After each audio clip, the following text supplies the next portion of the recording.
Encerrado o peticionamento inicial, nós vamos partir agora para a ferramenta de consulta processual de busca ou pesquisa avançada dentro do sistema JPE. Vamos fechar agora todas as janelas relativas ao peticionamento inicial e vamos começar a utilizar a ferramenta de consulta. A consulta está disponível ali logo no menu inicial, onde é possível verificar ali a palavra consulta, que encaminhar para processos, e de processos vai ter meus processos e todos. Os meus processos servem especificamente para fazer uma busca entre os processos dos quais eu protocolei. E todos, obviamente, são todos os processos cadastrados no JPE. Então aqui temos um pequeno exemplo de busca de parte, ao qual vamos explorar na prática. Temos aí, eu fiz uma busca de José Mariano no tipo polo ativo. Então coloquei lá José Mariano no nome, tipo ativo, e cliquei em adicionar. A partir do momento que eu clico em adicionar, eu tenho os critérios de busca. Nome José Mariano e denominação ativo, que se refere ao polo ativo. Coloquei para pesquisar e, coincidentemente, caiu no processo onde tem o José Mariano no polo ativo da lide.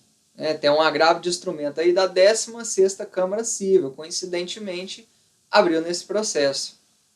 Então vamos lá, vamos pesquisar, vamos explorar esta ferramenta. Então vamos lá, consulta no menu inicial, temos ali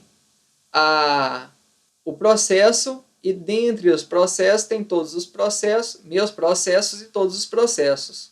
Vamos clicar em todos os processos, até porque nós ainda não temos meus processos. Ok, vai cair na tela da consulta de processos. Nessa tela nós temos aí a pesquisa avançada completa, onde é possível procurar processo, protocolo, órgão julgador, setor do TJ. Obviamente que a gente não vai conseguir preencher aleatoriamente nenhuma dessas opções. Então a gente vai conseguir no máximo encontrar aí alguma pessoa pelo nome. Então vamos lá, vamos colocar aqui uma pesquisa pelo nome. Vamos lá, Alexandre Oliveira. Uma busca, um nome aleatório. Tipo, documento. Não vou colocar documento, porque eu quero qualquer um. Tipo, também não vou procurar. Vou colocar tão somente o nome de Alexandre Oliveira. Cliquei em adicionar.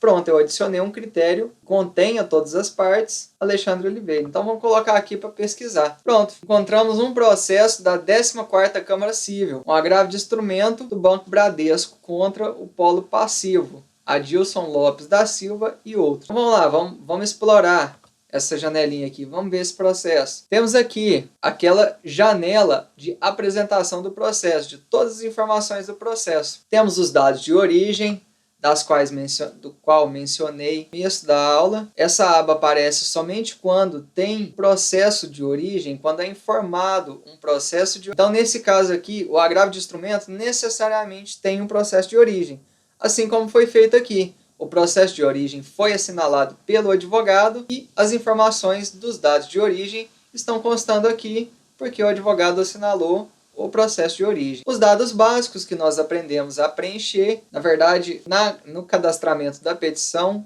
nós colocamos lá e os dados básicos aparecem praticamente que automático.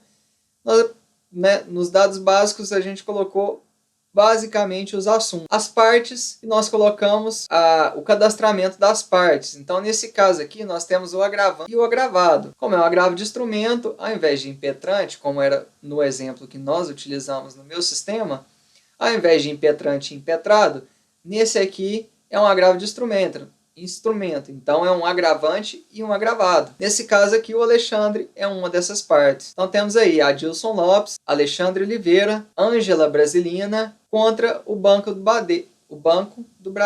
O Banco do Bradesco provavelmente deve ter agravado uma decisão que foi em favor de Adilson, Alexandre e Ângela. Nessa aba aqui das partes, então, consta todas as partes com suas denominações preenchidas pelos advogados. Na próxima aba de petições e documentos, vemos várias petições e vários documentos juntados até agora, desde o 1 até o 25, disponível até então. Esses documentos são acessíveis, basta clicar aqui que a gente consegue ver esse documento. Por exemplo, aqui temos uma decisão monocrática, que eu cliquei na decisão do agravo. Vamos lá, certidão de trânsito. Temos a certidão de trânsito do próprio cartório da secretaria. Certificou o trânsito em julgado da decisão. Então, todas as peças aqui são acessíveis, são exploráveis. Não precisa ter receio, não precisa de ter medo. Pode explorar, pode abrir, pode ler, não tem problema nenhum. Os andamentos, obviamente, ficam os andamentos, o trâmite do processo dentro da secretaria. Com relação a isso, nós já praticamente estamos acostumados aí com o trâmite dos processos dentro do TJMG nas formas atuais. Temos a aba prioridades, foi assinalada desta forma pelo advogado, né? Então não existe tramitação legal, não existe pedido liminar para ser apreciado. Aliás, nesse caso existe sim um pedido liminar para ser apreciado, cujo efeito é suspensivo. Temos aqui a aba de comprovantes. Esses comprovantes são comprovantes de diversos. São vários comprovantes aqui das mais diversas formas. Então, envio. Fez o envio aqui do comprovante de envio de ciência. Vai ter o comprovante aqui. Esse é o comprovante, seria o substituto do protocolo. Temos outro aqui, procuração. Registro e numeração do procurador de José Eustáquio, escrito na OAB, legalmente constituído da parte Ângela Brasilina. Ok, aqui temos comprovantes das mais diversas formas e dos mais diversos tipos de documentos auxiliares. E o acesso de terceiro, que é onde consta aqui as informações das partes acessaram o processo. Nesse caso aqui, como eu cliquei agora, né, cliquei várias vezes, eu entrei aqui com um acesso de 3 vezes. Esse aqui é o famoso dedo duro. Todas as informações do processo estarão disponíveis nessa janela, inclusive a de visualizar petições e documentos na ordem em que está dentro do processo. Apesar daquela janela de petições e documentos, ainda temos a opção de uma janela separada somente para explorar as petições e documentos, sem necessidade de baixar esses documentos. Então aqui é possível visualizar através do próprio navegador. Tudo bem? Então, para consulta de processos, essa é a ferramenta útil. Lembrando que essa ferramenta não é para pesquisar jurisprudência, mas sim achar processos. Processos estes, inclusive, que estão no JPE e não no PJE.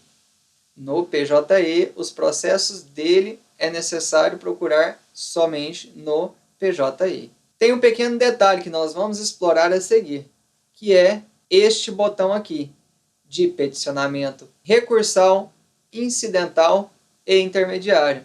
Esse botão aqui é basicamente aquele advogado que vai entrar em algum processo que já está em andamento. Na maioria das vezes é o que nós vamos fazer na segunda instância. Se não for originária, se for por recurso, ou se for um processo nosso, nós vamos utilizar esta ferramenta aqui.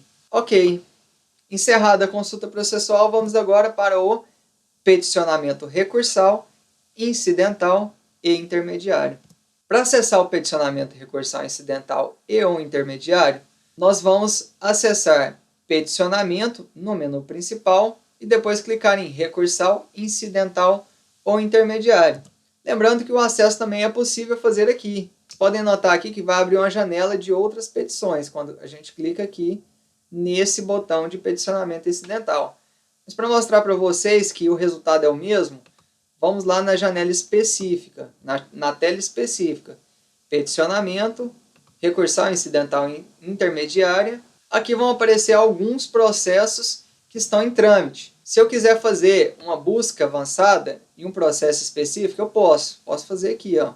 Vamos lá, ao invés de utilizar esses processos que já estão aqui, vocês podem ver aqui que o menu é o mesmo. Ó. Tem o menu de visualizar e tem o menu de peticionamento recursal, incidental e intermediário.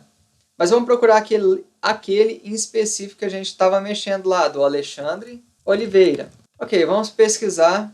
Pesquisou, achou o processo do Alexandre Oliveira. Depois de pesquisar, vamos ter a oportunidade de achar o processo. Nesse caso aqui, eu utilizei o próprio processo do Mariano do José Mariano que eu havia mencionado nos slides anteriores. Nessas opções, à direita, nós temos apenas duas, que é o peticionamento do processo em andamento e a possibilidade de visualização, que a gente já deu uma explorada ali na consulta processual. Na tela de peticionamento em si, que é aquela que acabou de abrir, vocês podem olhar aqui que vai abrir uma tela de peticionamento.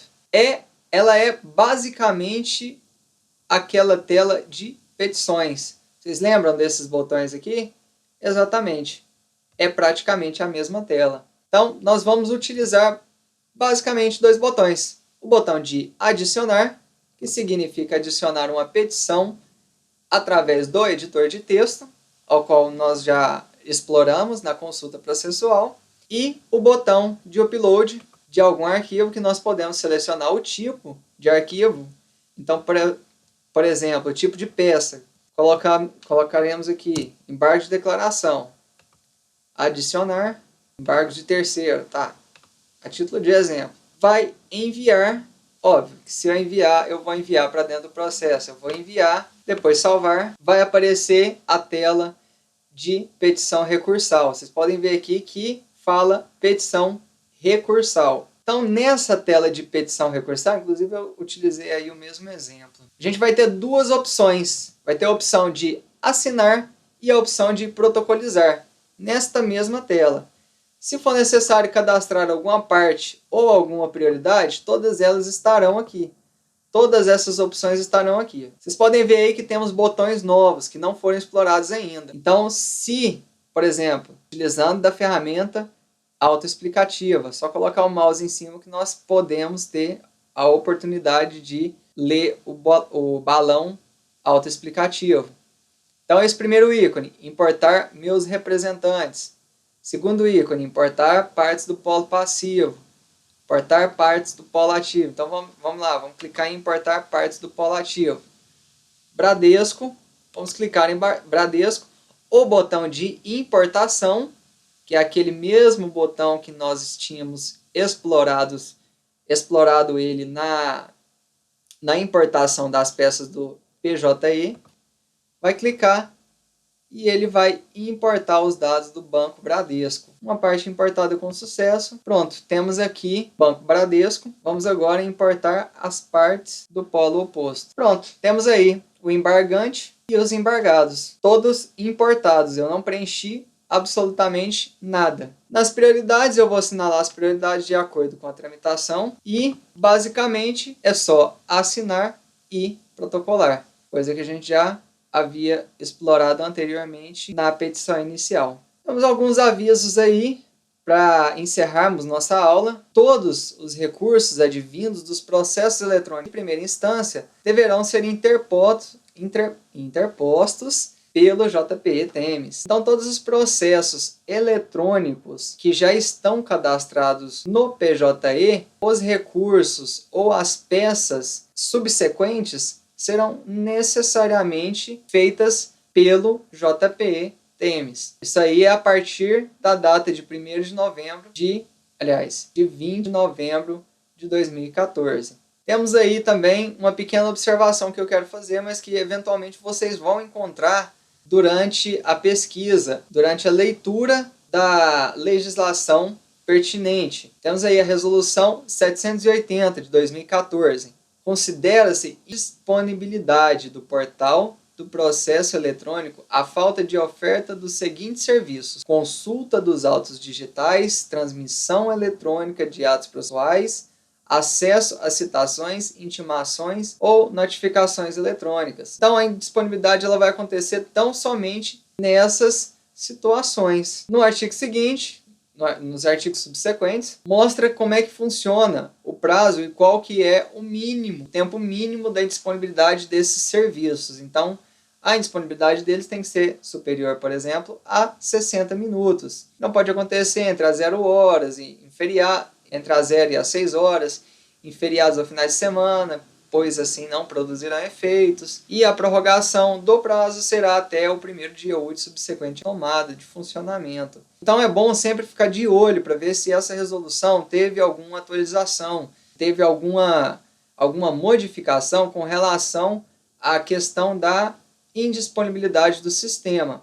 Tudo bem? Encerramos aqui o nosso curso de peticionamento eletrônico, mais especificamente o nosso módulo do JP. Espero que vocês tenham gostado até agora. Vocês puderam ver que o JP é um pouco mais fácil de mexer, é possível fazer o manuseio do sistema sem medo, sem receio de dar algum problema, alguma coisa irreversível ali. O botão sagrado é o botão protocolar.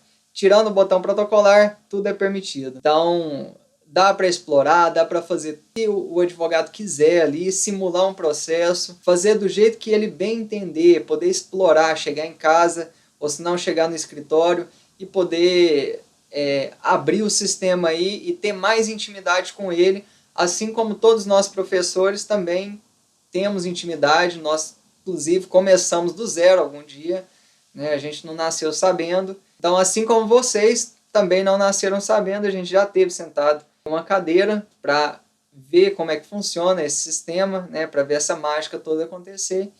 E tá aqui, hoje a gente está dando aula e é justamente diante da nossa experiência em mexer com os sistemas, em manusear esse sistema, em utilizar na advocacia, para treinamento, para poder dar aula, que a gente conseguiu chegar na excelência que nós temos hoje. Espero que, novamente, que vocês tenham gostado da aula. Nos vemos numa próxima oportunidade e qualquer dúvida, se vocês tiverem algum problema, alguma dúvida, estamos disponíveis e o manual do JPE está incluso no material, tanto quanto no site. Fizemos uma extração aí do site para poder colocar na mão do usuário um sistema de busca mais apurado, mais tranquilo, para se poder pesquisar problema, alguma dúvida que o usuário tenha. Pode procurar no manual que provavelmente alguma coisa falando sobre alguma dúvida dentro do JPE. Muito obrigado mais uma vez e até a próxima.